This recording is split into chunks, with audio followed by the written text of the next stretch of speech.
नमस्कार दोस्तों।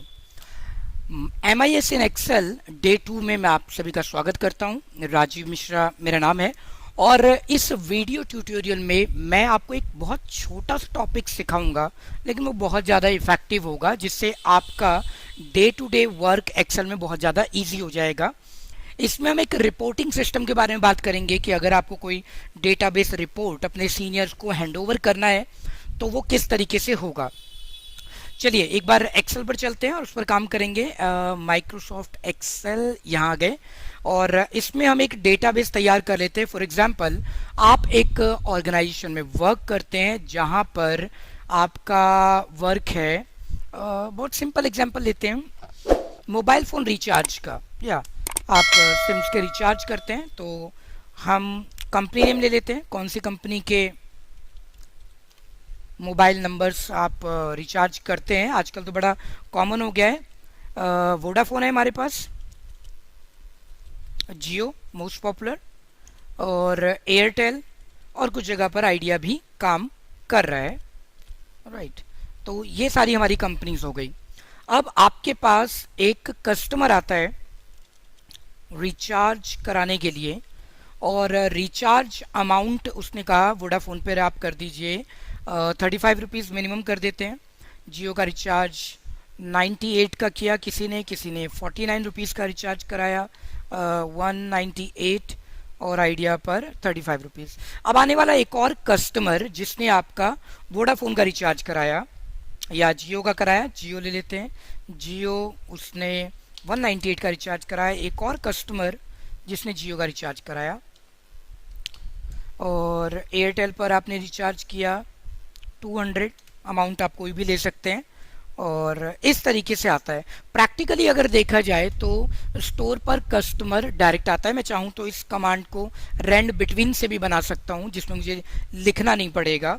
लेकिन सबसे बड़ी प्रॉब्लम क्या होती है कि आपके पास डेटाबेस रियल टाइम पर तैयार हो रहा है, और एक रियल टाइम पर तैयार होने के बाद उस पर कैलकुलेशन की जाती है। तो मैं मान लेता हूँ रियल टाइम पर तैयार कर रहे हैं।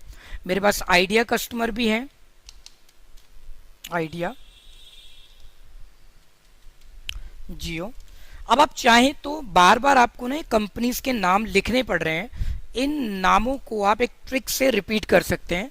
Alt down arrow, alt down arrow, जितनी भी कंपनीज आपके पास है ऑलरेडी वो लिस्ट में आ जाएंगी यहाँ पर। इसका इस्तेमाल आप कर सकते हैं, ऑल्ट डाउन एरो का, और अमाउंट तो हम फॉर्मूला की मदद से भी लिख सकते हैं। फिलहाल हमने इस तरीके से बनाया। ठीक है, पहला काम तो हो गया, हमारा डेटाबेस तैयार हो गया। अब इस डेटाबेस पर हमें जानना है कि वोडाफोन का रिचार्ज कितने रुपए का हुआ है टोटल। दो छोटे से स्टेप लेते हैं। सबसे पहला स्टेप होगा कि आपको अपने डेटा में जाना होगा। डेटा में जाकर सॉर्ट कमांड ले लीजिए। डेटा में सॉर्ट कमांड लिया हमने, क्लिक किया, और ये अल्फाबेटिकली अरेंज हो गए। और यहाँ पर आप देखेंगे एक ऑप्शन आपके पास आ रहा है सब टोटल। सब टोटल पर जाइए, क्लिक कीजिए, और अमाउंट के बेस पर, रिचार्ज बेस पर चल रहा है, ओके।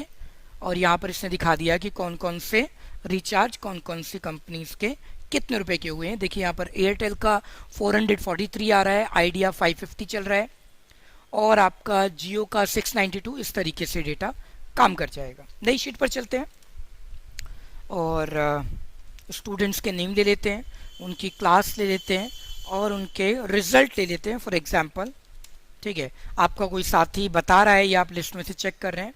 नेम मैंने कुछ यहाँ पर टाइप कर दिए, थोड़ा सा चलते हैं, और ये मेरे पास एक नाम की लिस्ट है, मैंने इसका नाम दिया, और ये नाम मैं आपको सिखाऊंगा किस तरीके से मैंने ऑटोमेटिकली टाइप कर दिए हैं। MIS में आपको ये बेहतरीन चीज़ें दिखाई देंगी।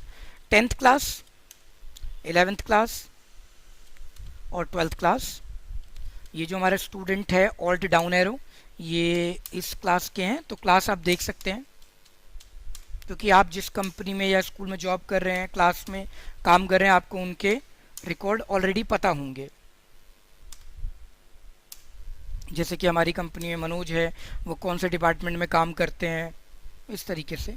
और रिजल्ट उनका पास, पास फॉर एग्जांपल। अगर आपका नाम इसमें आ रहा है तो माइंड मत कीजिएगा, ये एक एग्जांपल है। और सेम चाहते हैं इसको इस तरीके से कर देंगे। ठीक है, ये रहा। अब हम इसमें पता कराएंगे कि हमारे 10th के कितने स्टूडेंट टोटल पास हो चुके हैं। तो इस बार शॉर्ट जो हम कराएंगे वो क्लास वाइज करा लेते हैं। शॉर्ट पे चलते हैं और शॉर्ट पे जाकर के आपने क्लिक किया, क्लास वाइज करना है इसको। 10th क्लास का एक ही है, 11th 12th बाकी हमने छोड़ दिया, इनका स्टेटस आपको पता चल जाएगा।